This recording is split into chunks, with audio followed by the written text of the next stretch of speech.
I was actually in a 3 months lockdown in Shanghai. In this process, I lost 27 kilo. Oh, wow. It has 208 different plant ingredients in there. It's a bread with ingredients from 6 continents. I never planned to come to China. I never thought about it at all. I just went on this business trip for 4 weeks. Here I'm still sitting, 18 years later.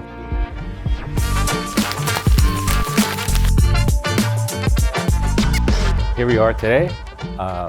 Very nice to meet you, Andreas. I'm Jeff. Hey Jeff, nice to meet you. I think for the benefit of myself and also for everybody else, could you do a little introduction about who you are, what you do? I'm Andreas Hornfischer. I'm an alumni of CEIBS with EMBA 2020. I'm 49 years old. I'm married with my lovely Chinese wife. We have 3 kids together, 1 daughter 6 years old and 2 boys 13 and 15. And I actually was born in Switzerland. I'm German, and China is my home country since 18 years. Wow. To be exact, Jiangsu province, Taicang. Taicang is also where I work. I work as a general manager for a German medium-sized company, and we're the leading supplier for the home appliance industry. We're around 1,000 people. When you buy a stove for your kitchen to cook, most likely, if you cook with electricity, you will have our product in there. Wow. And because we are B2B, you don't know the name, right? But you know all the big companies like Samsung, LG, Haier, Miele, Midea. These are our customers. Yeah. Do you mind sharing with us a little bit about your journey to China or how you made the decision? Oh yeah, that was very interesting. I never planned to come to China. I never thought about it at all. At that time in 2007, I was actually working for another automotive company. And at that time, they were rolling out an ERP system. ERP system? An ERP system, yeah. Right. And despite me being a mechanical engineer, I was an expert on this ERP system, especially in master data. And there was big trouble in the China operations. And then they asked me, hey, Andreas, could you go 4 weeks business trip to China to help out? And I say, yeah, why not? So I didn't think anything about China. I just went on this business trip for 4 weeks. And the rest is history. Yeah. So out of this 4 weeks business trip, here I'm still sitting 18 years later. So 4 weeks became longer and longer. Yeah. Then I met my wife, we got married, have kids, right? So where did you first land when you came to China? What was so it was also Taicang. Oh, it was in Taicang? Yeah. Okay. I don't know if you're aware, Taicang is like little Germany. Okay. So already 30 years ago, German companies started to settle in Taicang. Yeah. And now there's over 500 German companies in Taicang. Wow. That's a lot. So you have kind of German feeling, German community. It's a very nice city. I've only been to Taicang I think there's an indoor ski park there, if I'm not mistaken. Right, yeah. Yes. Just since 1 year. Yeah, I took the kids there and everything. Great. It was good. I have a 6-year-old. So because there's a high-speed train connection, that was also not there before. So it's very convenient from Shanghai to just take the train. You come out on the train station and 2 minutes walk, you're on the skiing. That's terrific. So I see in front of us we have some very interesting things here. Can you describe to me what it is I'm looking at? Yeah. So maybe I explain why we brought this stuff here. It maybe starts with the pandemic. Right? Okay. So we went all through the pandemic. I also went through the pandemic. I was actually in a 3 months lockdown in Shanghai. I was not able to get out. So you sit at home, you eat, you work, and you don't move much. And at that time, I gained a lot of weight, and I was also frustrated. And you can't get out, you can't do anything, right? And it's like, wow, I have to change something.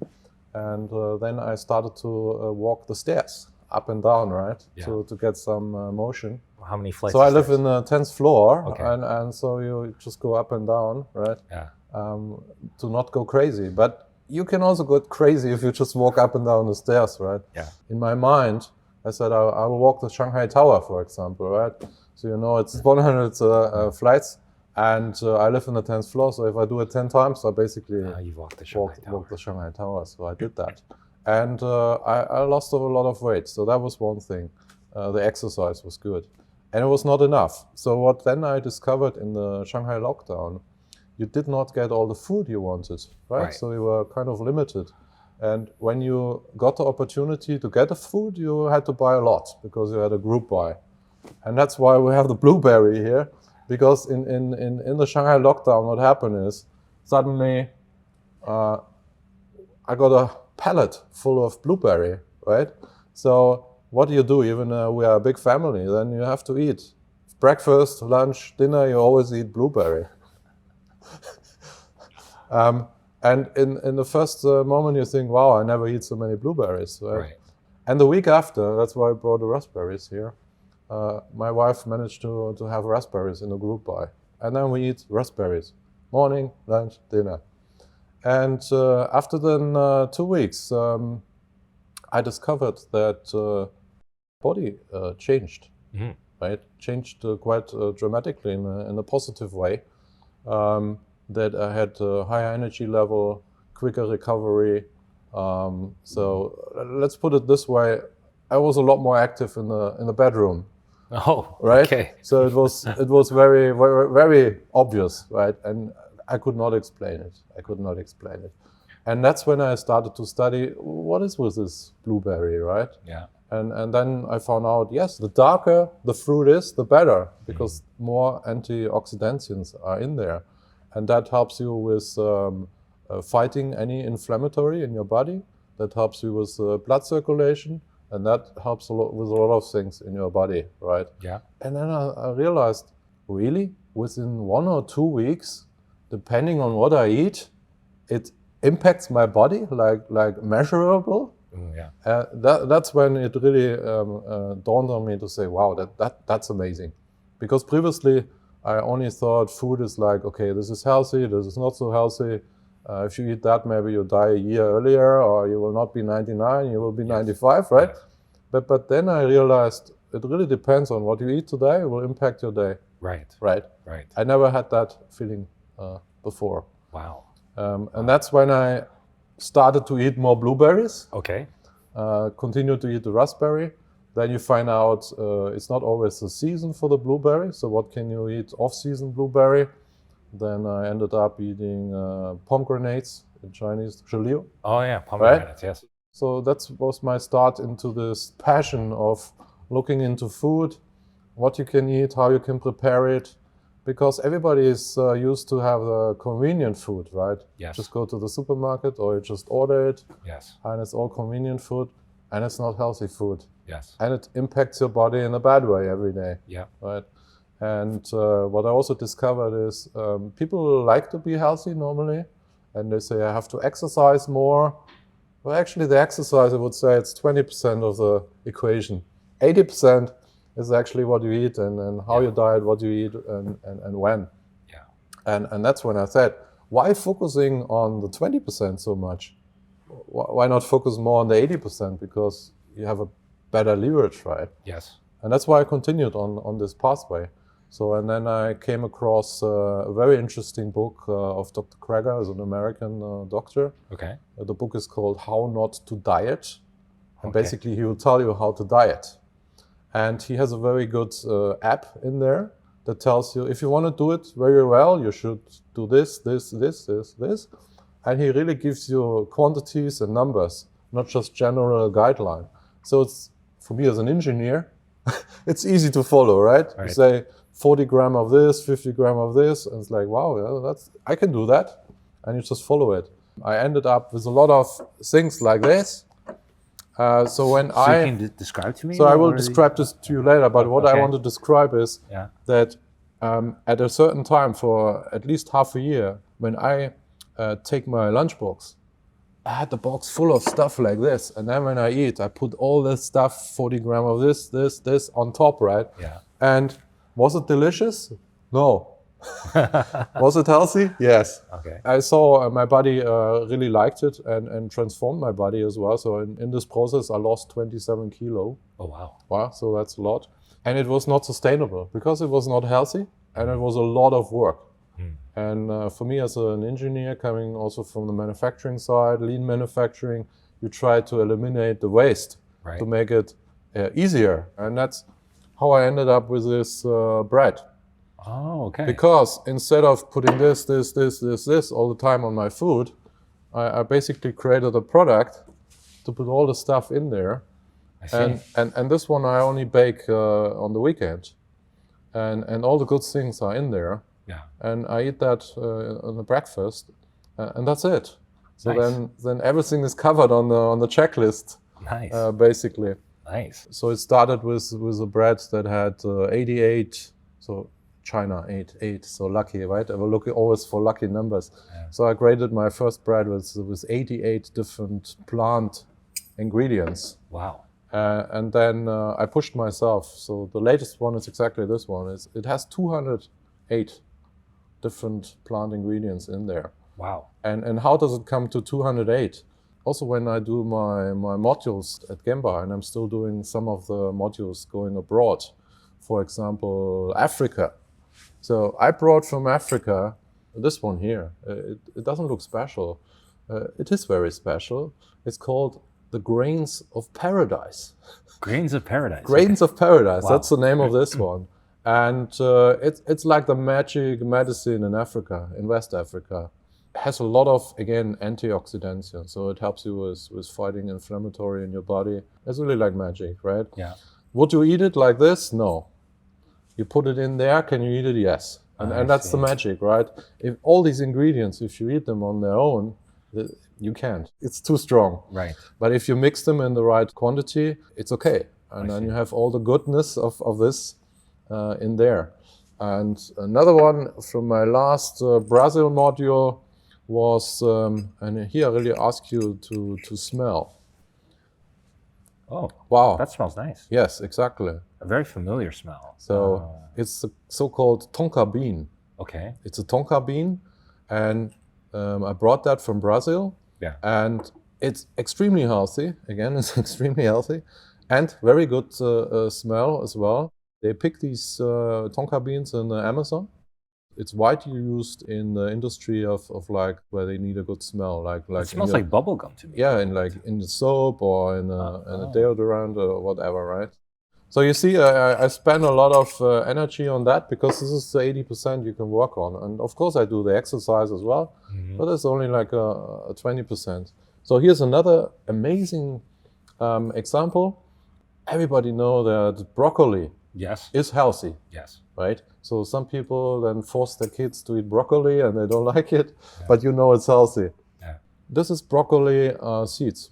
Oh, That's broccoli seeds. okay. So if you put these seeds in water and you keep it moist for like 4 or 5 days, It'll you sprout, right? will have sprouts Yeah. like this big. This amount of seeds will be about 2 kilo. Out of this, you get 2 kilo of sprouts. Why is broccoli healthy? It's the sulforaphane that is in there. When you eat the sprouts, this sulforaphane is factor 10 to 100 higher than the broccoli. Then the broccoli. Oh, I right? see. Okay. So if I'm now telling you that is 2 kilo of sprouts, that equals to like 20 to 200 kilo of broccoli, broccoli. right? So can you eat 200 kilo of broccoli in a week? No. No way, right? Can you eat 2 kilo of sprouts in a week? Easy. And there again, you see how I try to kind of eliminate waste and make things easier. I see. Because I don't like to eat 200 kilo of broccoli. It's impossible, right? Right. And can I eat the sprouts? Yes, I can. So Nice. and that's how I end up to continue study and analyze what are in the plants and how can I integrate this into my bread. And you might ask the question, why I put a yin and yang on there? Right. Because I also want to make it appealing to my family members, right? My daughter, she's eating that as well now. Oh, wow. Because she said, oh, it looks so beautiful. And I also made a version with her name on it. So my daughter is 6 years old. She can read her name on the piece of bread. And she says, oh, this is my bread. And then she takes it to the school or kindergarten and show around, this is my bread. If it's attractive, if it's appealing, then the family members will also eat it. So how long have you been eating this bread for yourself? Like how long? Yeah, have you now been consuming it? I'm eating it since 1.5 years. And that's another reason why it's so small. Because I'm also traveling a lot. I'm on a business trip. right? Yeah. You normally don't take a big piece of bread with you on a business trip. Yeah. It's not practical. So again, I try to find a way, how can I make it practical? Right. So that's why I make it in this very small shape. Nice. So in emergency, I can put that in my pocket, right? And I have it with me. That's good. If I would have a big loaf of bread and then cut a slice, it would be all crumble. Yeah. And I cannot really take it, right? Yeah. Because if I don't eat it, I really miss it. Oh, okay. I can feel it. You can feel it. I can feel it that it's not there. Oh. Yeah. Because the point is, there's a lot of things in there. If you eat that for breakfast, you will not really feel so hungry. For example, if I know lunchtime, I most likely will have no opportunity to have a good lunch. Yeah. I will eat 2 for the breakfast, because then I know You're good. I'm good. I will not have this urge to eat something, right? Yeah. And the other benefit is, like in the afternoon, when you feel maybe a little bit down, and then your body is shouting for I need sugar, Yeah. right? You don't have that anymore. So Yeah. if I don't eat it for breakfast, and I eat something else, like I eat a normal bread, Yeah. your body transforms this into sugar, Yeah. and you have a big high, and you're happy, and you're energetic, and then you crash when the sugar is missing, Yeah. and then you say, oh, I need a coffee, I need a chocolate, I need Right. I need to get something, right? Yes. And then your body is screaming, I need to find food. I mean, just to sort of get under the hood a little bit and Yeah. ask you from an engineering perspective, have you calculated like the macros in each serving for yourself? sure, and sure, Number of sure. calories. Yeah, and all yeah, this? sure, So what are the calories? I don't have it in my Yeah, head now, yeah, right? yeah. Calories around 275, if I remember right. So I have it in my list. I know what I eat. I made a plan, and then this is part of the plan. And I do it since 1.5 years, so I don't check it every day, because Yeah. the plan is set. Yeah. And that's another thing. Once you make these kind of things a habit, Yeah. you have a peace of mind. You don't need to think about every day what you're going to eat. And that's another issue. If you think every morning, what can I eat for breakfast? Every week you think, what can I buy for my breakfast, right? Right. That gives you stress. Yeah. So this plan is set. I just eat that one for breakfast. And it's 1 if I have lunch, and it's 2 if I don't have a lunch. And the other thing is, like I went to this Gamba module to Africa, right? And I was on the Gold Coast. So let me open it. So you actually see here that are engraved Gold Coast. Oh, Gold Coast. 208. In my mind, I'm in Africa on the Gold Coast, and I'm actually eating it, right? Yeah. So it gives me a great connection. Nice. Nice. So and you see already, I like the production manufacturing challenge. So Yeah. to produce like this, it's difficult, right? Yeah. Right, and you have a number in there. That's actually the calendar week, right? Oh. So I try to put a lot of things in there to make it complicated and look nice. Yeah. And when I eat it, I think about Africa each time. I'm assuming your Gamba classmates have tried. And Yes. have you got anybody hooked on to the program? Yeah, sure. I have some friends who say, please give me some of these breads. Yeah, sure. Nice. Sure. Because they can also feel it. Yeah. Definitely. Especially in China, right? Your kid is sick, you go to hospital, injection, IV, and then your right away. whole body gets flushed with antibiotics. Yes. And what the antibiotics is doing, it just totally kills off your microbiome, right? Yes. And that's all about the microbiome. Why is the microbiome so important? The processed food has no fiber, actually, right? Yeah. So whatever you eat, it's more or less immediately sugar, and it goes through your body, and that's it. And your microbiome has nothing to eat. Yeah. And why is it grains? Why is it not refined? Why is it still rough? Basically, you need that for passing through your body, also into your deeper ingestions, and then it hits your microbiome, and then each different plant is creating a different prebiotic for your body. Right. And that's why I got so crazy about to put in as many as possible. That's why I'm hunting for different plants in the different continents, right? So yeah, this is actually it's a bread with ingredients from 6 continents. Wow. It's difficult to find anything from Antarctica, right? Right. I actually looked for it, but Really? I couldn't find any. because they only basically you can get some kind of grass and stuff. What you could get is fish and stuff, but I don't put fish in there, right? Oh, so it's a vegan product. Yeah, it's a vegan product. Yeah. Wow. Absolutely, yeah. So 6 continents is the best I can do. Oh no, that's certain. Can you tell me a little bit about the lengths that you must go to source the ingredients and yes. things like this? Because I can't imagine it being very easy to do. Yeah. And that's another thing I like. Okay. And it's not easy, right? Exactly, that's the right question. So it takes time. So for example, I'm planning my holidays accordingly. So with family, right? I like adventure. And as a result, my kids already like adventure, because if daddy is doing adventure all the time, they kind of have to follow.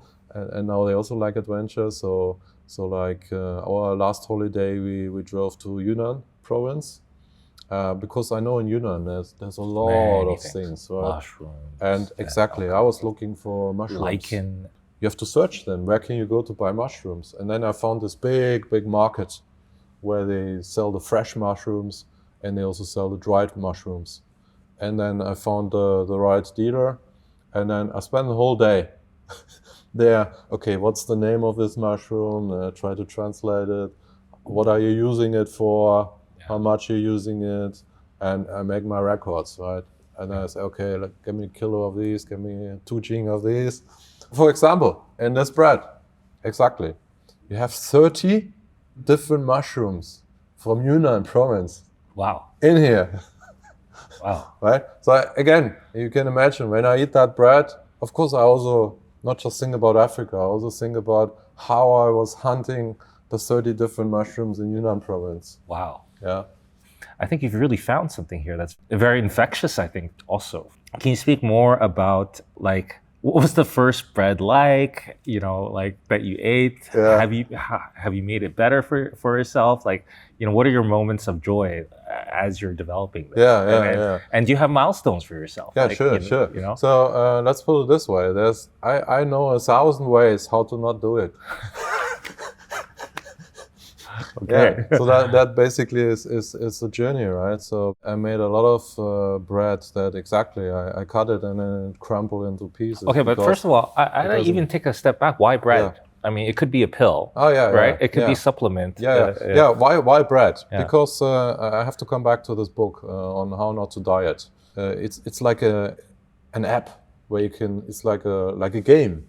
And you can make a tick for each day when you do things that you should have done. And there it says, have the whole grain. Okay, you have whole grain, you make a tick. Then it says, have the black kunming.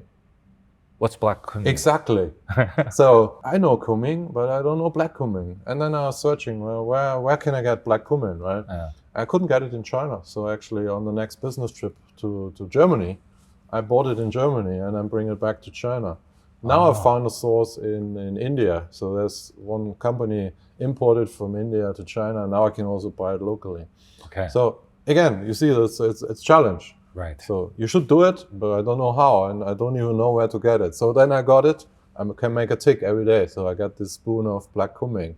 So grains, black cumin itself. Cumin itself, yeah. Garlic, ginger. Yeah. So then you think like grain, a lot of spices. How could you bring that together? And if you have grains, then for me as a German, it sounds like bread. I see, yeah. And that's why I ended up with this kind of bread, because it was the best way to put it together. And it's funny, my brother, he actually lives in Alaska. He lives in the middle of nowhere on the Yukon, where you dig for the gold and wash the gold. He actually learned to be a baker. He's a professional baker. Oh, I see. Okay. And actually, I didn't talk with him about this topic. Only later, when it was finished, he said, "Oh, you use which flour are you using, and how you use about the yeast and so on?" I said, "No, exactly no, because you don't want to use the flour." Right. Because the flour is like the kind of worst thing you can use. Right. All the good things are out, and even the stuff that is remaining is like a powder. Right. It goes straight through your body. It's just sugar. It gives you a sugar spike immediately, and that's it. Right. So then he said, you don't use yeast, you don't use the flour, So how on earth you have the stickiness? How you get this stick Stick together? stick That it's like that, because I also sent them a sample to Alaska. Yeah. I said it's impossible. Yeah, I don't know how. Somehow I managed to get it stick together, Yeah. and I don't use any sugar, any salt, any yeast, any flour. Okay. Right? So it's quite amazing. Yeah, because he, as a professional baker, said no, sorry, it's not possible. So then, I mean, as you're developing now, I mean, for the future, perhaps, I mean, one day, like, do you have any milestones that you have for yourself that you think that you want to achieve? So currently I still keep hunting more, right? Yeah. So the next lucky number would be maybe 288. And I have the next Gamba module coming up in Vietnam and Malaysia. I'm studying already. What are the plants and stuff you can get in Vietnam? Malaysia, I'm not so sure. Yeah. Have you thought about documenting, or, I mean, I'm sure because there's so many ingredients, and then every single sort of decision process that you've made to include or not include, and the journey that you've gone through to search for these things.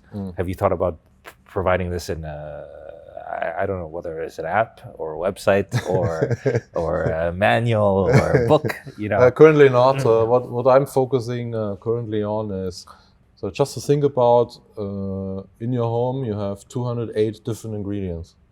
It means you have 208 different boxes. How does this look like? Right? You have a huge space. Yeah. And then just imagine I ask you, take this one 208 times, open it, take something out, put it back together. It's very, very time consuming, right? Yeah. So what I'm focusing currently on is I'm building a machine, a mixing machine. Okay. And my first prototype already successful. I'm very happy about it. Wow. So what I do is I just press the button, and then all the ingredients like shower out in the right amount. Yeah, that's my vision, that's my dream, and I'm very happy about it. Because now I maybe spend 2 hours to do all that, and in the future I just press the button and that's it. Wow. And that makes it very sustainable, right? Right. Because if you have a lot of effort all the time, maybe you come to the point where you say, oh, I cannot do it anymore, it's too much. So I want to come to the point that it's just a press of a button and all the stuff comes out and you bake your bread and that's it, right? And then I always, same like here, I want to make it look nice. Yeah. So that mixing machine will look very nice. Oh, I see. Right? Okay. And this is also what I enjoy doing with my teenage boys. Okay. I do a lot of projects with them. Okay. Because how you build a machine, right? So I incorporate them into this. And we discovered that 3D printing, right? Yeah. Now becomes so cheap, that the machines become so cheap that we have now a 3D printing machine at home. So a lot of these things, what we need for the machine, we do our prototypes. Oh. So we make the design together, we print it out, we see if it works, then we modify and we improve step by step. It's the same thing I do in the factory, right? Right. So I actually transferred this 3D printing experience from my home to the company. And now we have huge savings also in the company, because my department's now also using this 3D printer. Because you have any idea, just print it, try it. Doesn't work like you thought, but it's the right direction. Okay, continue to change and iterate and get it better and better. And in the end, you come out with something very great. So in my case, I come out with a mixing machine that with a press of a button, shower out all the ingredients in the right amount, and I have no work with it. That's fantastic. Yeah. Maybe one day you can commercialize that machine. Yeah, maybe. You talked about your Gamba modules. Can you tell me a little bit about that whole selection of how you decided to be part of Gamba and what's that done for you, or how that's contributed to? Yeah. It's also kind of related to the pandemic, I would say. Yeah. I mean, it was at that time during the pandemic. That's also the reason why now I still go on the modules, because during the pandemic we couldn't do it. Right. And now we still have 5 years time to basically make it. So it's also very good for me. Yeah. For me, the choice was quite easy because I'm living in Shanghai because of the German kids' education of the German school. Yeah. And you have CEIBS in Shanghai. Yeah. So I was thinking to myself, so many people fly in from all over the world to come here. Yeah. And I'm just staying in the city. I need a 40 minutes drive and I'm here. So location was, of course, one thing. Okay. Reputation was another thing. And for me personally, always important to continue learning, continue improving.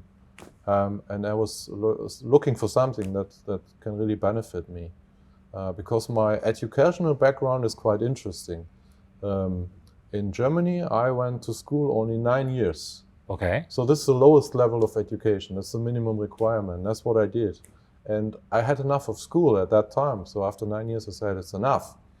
And then I was really more focusing on engineering, like mechanical things, right? Yeah. Building machines and stuff. Yeah. So I did an apprenticeship in Germany for 3.5 years, and then I was a mechanic. Right. I was happy to do that, but then I was also looking for how can I further improve, because I want to build a better machine, or at that time I was building bicycles. Okay. I was looking for building the perfect bicycle. And my knowledge was limited. As a mechanic, I didn't have the knowledge to build a better bicycle. Right. That's when I decided, hey, maybe I have to go to university.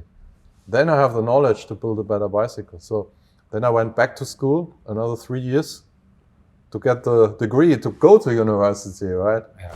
And that's when I studied mechanical engineering, to build a better bicycle. That was my motivation. Right. I was then in a similar thing, right? What else is there that I can learn and improve myself? And for CEIBS, it improved especially the leadership, right? So many leadership modules, and actually the Gemba module starts with a leadership module. Okay. And the amazing thing is, I did it in 2020. So just 2 weeks ago, I did the same thing with my company. Oh, wow. Yeah. And that was the last thing that was missing, because I did all the leadership modules that we did. I did already with my company. Yeah. The last thing was the opening, the rowing. All right. I see. Staying in the same boat and then feel the rhythm, feel the tact, work together. If your own performance doesn't matter, it's the team performance, right? So I'm so happy that this was the last module we did, and it's an amazing learning for the team and for the people themselves, right? That helped a lot. If you run a big company, so in my case we're 1,000 people, right? Right. Is it about me as a one person? Am I the success factor of the 1,000 people? No, it's Right. I have to build a team, right? And if the team is performing well, if they have a good leadership of their people, that's when the company becomes successful. And then there I'm even more happy that just 3 weeks ago I had to fly to Germany, to headquarters, to pick up the award for the best global location. Oh, wow. Wow. And that is just in the year where the company is celebrating 100 years. So it's quite matching for us to say, okay, we have been even recognized and awarded in this direction. And that is not because we are the best factory or the best machines. It's about the people, right? Mm. It's about the team, it's about the team performance and the leadership of the management team. Mm. And that has been recognized and awarded, so that's very nice. Nice. Right. Nice. And they have to say thank you to Gemba, because there I learned a lot. Yeah. Nice. Yeah. With respect to your own personal leadership style, I mean, you've provided many examples, and even your story about how you went to university to learn to build a better bicycle. I mean, you're learning nutrition and all this science of like baking and to build a better person, to build a better body. Yes. I mean, just sitting with you and listening to your story and hearing about your passion, that I've learned a little bit about a different approach to leadership, or different approach to because we all face the same problems. We were all in lockdown in Shanghai, and the people went through the COVID pandemic, and it's good to hear positive stories about how people have taken adversity and turned it into something positive. So describe to me in your own words how you would say that your leadership style is like, and what are the sort of axioms that you use to lead, your own life for yourself and also your family, and then, the team as well, that you have a large team to manage. What I learned is, and because I worked in my history, I worked in Germany, I worked in England, I worked in China, I worked in Thailand. I also built up a factory in Thailand. And many people say, oh, you can't do this in China, you can't do this in Germany, you can't do this in... Yeah, and everybody has an excuse why you can't do things, right? Right. But what I discovered is in the end of the day, we're all human, right? And the human needs are the same. Doesn't matter you're Chinese, German, English, or Thai, right? Number one, you want certainty, right? So everybody wants certainty. So if you lead your team in uncertainty and you make that on purpose, that's a lot of stress. Yes. People want certainty, right? Yeah. And other thing is people want variety. You cannot do every day the same thing. Sometimes they need something exciting, right? Yes. People want to give a kind of contribution. Once they achieved something for themselves, they also want to contribute, right? So you have to also respect that and give them the opportunity to do that. Yeah. These are examples on why I think it doesn't matter which country you are in. It's just a question on how you do it in the country. Give you a good example. In Thailand, you need to know about the feet. Okay. It's a very unholy part of your body. Okay. So if you don't know that and you don't show the respect and you don't show the respect of wanting to learn what is the specialities in Thailand. Luckily, I knew it. Don't use your feet to do something. Okay. And keep them under the table, right? It actually happened. I make my morning tour on the shop floor, and we walk through the shop floor, and you see something is out of order. Right. Sometimes you might just use your feet to point out or kick it a little bit, right? Right. And actually, I did that in my first working week in Thailand. And I could see how the faces of the people go totally white, and they were like totally shocked. They looked at me like I just shot a person. Oh, wow. Wow. Luckily, I knew it. I did something wrong, right? And then I said, I'm very, very sorry. I just realized I used my feet. And I said, yes, you're right. You're right. Thank you. Thank you for realizing that this is not good. Right? That really helps. So you have to respect the culture, and you need to be able to learn it. You want to learn it. Right. And another thing that is very important for me, and that can really transform the way you work with people. There's actually a book, it's called Don't Shoot the Dog. Don't shoot the dog. Right. Okay. And what it basically boils down to is try to catch people when they do things right. My German way, previously, if you would have seen me 20 years ago, I will also always try to catch people when they do things wrong. Yes. And then I will go there and tell them very much in the face, you did that one wrong, I catch you. And then I will make you down, right?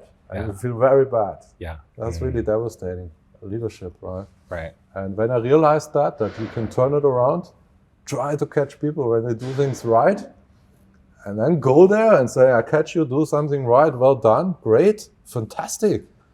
And then, by the way, then maybe you can mention something else that needs further improvement, right? Yeah. That's a total different feeling for the employee when you catch him do something right. Because normally nobody cares. Right. Right? And especially in the German culture, there's a saying, if somebody says nothing, this was already something. Good job, right? Yeah. So for me as a German, it was extremely difficult to change that. Catching people when they do things right. Terrific. Okay, I'm going to enjoy some of this bread. Yeah, sure. Thank you so much. That was very nice. Thanks,